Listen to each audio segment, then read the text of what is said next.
কিছু কিছু দিন একদম সাধারণভাবেই শুরু হয়, কিন্তু দিনের শেষে সেগুলোই অনেক সুন্দর কিছু স্মৃতি হয়ে যায়। গত কয়েকটা দিনও ঠিক তেমনই ছিল। ভাই বোনের সঙ্গে সময় কাটানো, তাদের জন্য মোমো বানানো, হাজব্যান্ডের জন্য কলিজার সিঙ্গারা তৈরি করা, আর সব শেষে নতুন কাপে সবাইকে কফি খাওয়ানো। So let's spend this cosy little moments together.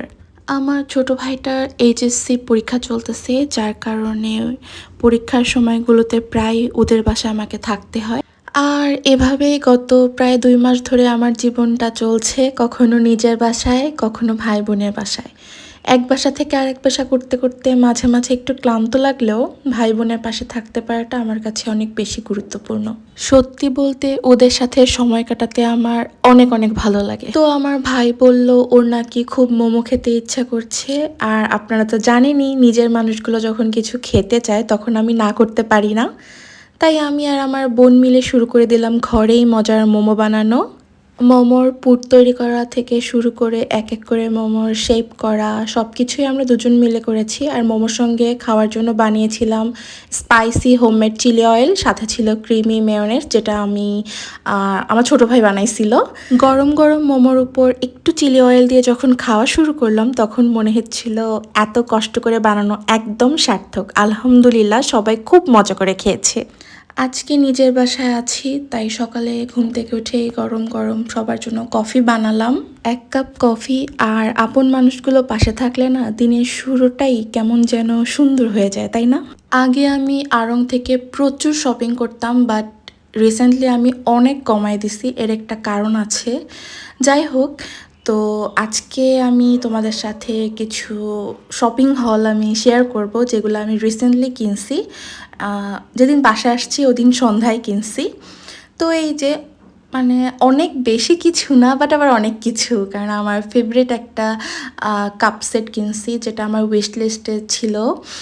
আর এই মগটা কিনলাম, এটার আরও 2টা আমার কাছে আছে। ভাবলাম আমি এটাকে আস্তে আস্তে কিনে 6টা বানাবো। অ্যান্ড দেন এই বেতের এই কি বলে এটাকে কিনলাম। অ্যান্ড দেন হচ্ছে কাপগুলো আমি আপনাদের সাথে এখন দেখাবো। আসলে এগুলো ছিল আমার অ্যানিভার্সারি গিফট। অনেক দিন ধরেই কেনার ইচ্ছা ছিল, কিন্তু নানা কারণে কেনা হয়ে উঠছিল না। অবশেষে অনেক দিন পর কাপগুলো কিনেছি, আর সত্যি বলতে এগুলো আমার কাছে খুবই পছন্দ হয়েছে। আর বাসা আনার পরে তো আমার হাজব্যান্ড, আমার শাশুড়ি মায়েরও খুবই পছন্দ হয়েছে, কারণ জিনিসটা দেখতে খুবই অ্যাট্রাকটিভ, তাই না? আর আমার যেহেতু আড়ংয়ের হচ্ছে এই ব্লু কালারের টোটাল একটা সেটই ছিল, তখন হচ্ছে আমি কাপ পাইনি পছন্দ মতো, তো ভাবলাম ওটার সাথে ম্যাচ করেই এই ব্লু কালারের কাপগুলো কিনে ফেলি। এটা খুবই দেখতে গর্জিয়াস, তাই না? এখানে আমার টোটাল নিয়েছিল প্রায় 2500 টাকার মতো, যেটা আমার কাছে খুবই রিজনেবল লাগছে, কারণ আমি অনলাইনে আরও অনেক সুন্দর সুন্দর কাপ দেখি, যেগুলো একটা পার পিসই হচ্ছে থাকে 2500 থেকে 3000 টাকার মতো। তো ওগুলো হচ্ছে আমার উইশ লিস্টে আছে। আমার হাজব্যান্ড বলেছে কোথাও একেবারে সেটেল হইলে তখন আমাকে কিনে দেবে। যাই হোক, আমার হাজব্যান্ড আমাকে আবদার করলো তার নাকি কলিজা ভুনা দিয়ে সিঙ্গারা খেতে মন চাচ্ছে। তো আমি যেমন কথা তখন শপিং শেষ করেই আমি এসে রাত 9টা বাজে কলিজা চড়িয়ে দিলাম। এরপরে হচ্ছে আমি সিঙ্গারা বানানো শুরু করে দিয়েছি। প্রথমে আমি কলিজাটা সিদ্ধ করে নিয়েছিলাম, তারপর সিদ্ধ করার পর পানিটা ফেলে দিয়েছি। কলিজার উপর যে একটু শক্ত বা রাবারের মতো অংশ থাকে সেটাও আমি পরিষ্কার করে তুলে ফেলেছিলাম। এরপর অনেকটা সময় নিয়ে পেঁয়াজ, আদা, রসুন আর প্রয়োজনীয় সব মশলা দিয়ে কলিজাটাকে ভালো করে কষিয়েছি। আর আমার মনে হয় কলিজা মজার হওয়ার সবচেয়ে বড় সিক্রেট হচ্ছে মশলাটা একদম পারফেক্ট হতে হবে এবং ভালো করে কষাতে হবে। মশলা ঠিকমতো হলে কলিজার আলাদা কোনো গন্ধ থাকে না, বরং পুরো বাসায় এমন সুন্দর একটা ঘ্রাণ ছড়িয়ে যায় যে খাওয়ার আগেই ক্ষুধা লেগে যায়।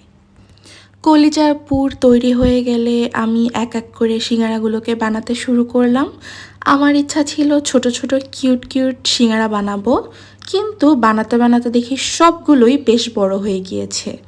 আসলে আমার হাত একটু বড়, আর আমি কোনো কিছু অল্প রান্না করতেই পারি না। আমি জানি না আমার সাথে এমন কেন হয়, আমার হাত অনেক বড়।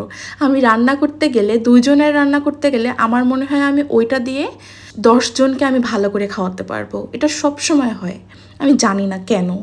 আই মিন যতটুকু বানানোর প্ল্যান করি শেষ পর্যন্ত তার চেয়েও অনেক বেশি হয়ে যায়। বাই দ্য ওয়ে, সবার বাসায় এরকম একটা বিচ্ছি টাইপের কড়াই থাকে, বাট আমাদের বাসায় সবারই হচ্ছে এই কড়াইটাতে ভাজাভাজি করতে অনেক কমফোর্ট ফিল হয়। এরপর গরম গরম তেলে সিঙ্গারাগুলো ভাজতে শুরু করলাম। ভাজার সময় পুরো বাসায় এত সুন্দর ঘ্রাণ ছড়িয়ে গিয়েছিল যে সবাই বারবার এসে জিজ্ঞাসা করছিল কখন খাওয়া যাবে, বিশেষ করে রিফাত।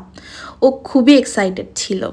সিঙ্গারাগুলো বাইরে থেকে একদম ক্রিস্পি আর ভিতরে ছিল মশলাদার ফ্লেভারফুল কলিজার পুর। ভাইরে ভাই, আমি নিজের রান্নার নিজেই ফ্যান হয়ে গেছি। আমি এত ভালো রান্না করছি। বাট আমার সিঙ্গারা প্যাচ দেখে কেউ হাসবা না, আমার মুড সুইং হয়েছে, যার কারণে আমি তেরা বেঁকা করে অনেক বড় বড় সিঙ্গারা বানাইছি, যেগুলো একটা খাইলেই। সবচেয়ে ভালো লেগেছে আমার হাজব্যান্ড সিঙ্গারাগুলো খেয়ে অনেক অনেক খুশি হয়েছিল।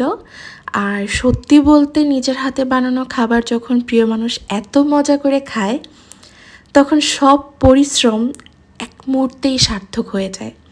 ওর খুশি দেখে আমারও অনেক অনেক শান্তি লাগছিল, আমি সেটা ভাষায় প্রকাশ করতে পারবো না। আমার শাশুড়ি মামুনি সিঙ্গারা বানানোর মাঝখানে এসে বলল, তোমার নতুন কাপে আমাদের কফি খাইয়ে উদ্বোধন করো। তো যেমন কথা তেমন কাজ, আমি ওদের জন্য কফি বানালাম। তো এই হচ্ছে আমার নতুন কাপে প্রথমেই হচ্ছে আমার হাজব্যান্ডকে আর শাশুড়িকে কফি খাওয়াইছি। আর আমার শ্বশুর খেতে পারবে না, কারণ কফি খেলে তার সারা রাত ঘুম হবে না। অলরেডি আমার শাশুড়ি এই ভরপুর কাপ কফি খেয়ে সারা রাত ঘুমায় নাই।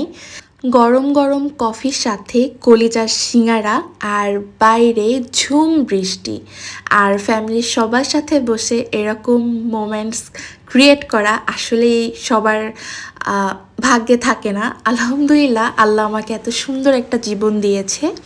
জীবনের সুখ হয়তো সবসময় কোনো বড় ঘটনায় থাকে না, কখনো কখনো এক প্লেট গরম মোমো, নিজের হাতে বানানো খাবার, এক কাপ কফি আর প্রিয় মানুষগুলোর হাসিই যথেষ্ট। Thank you for watching. By.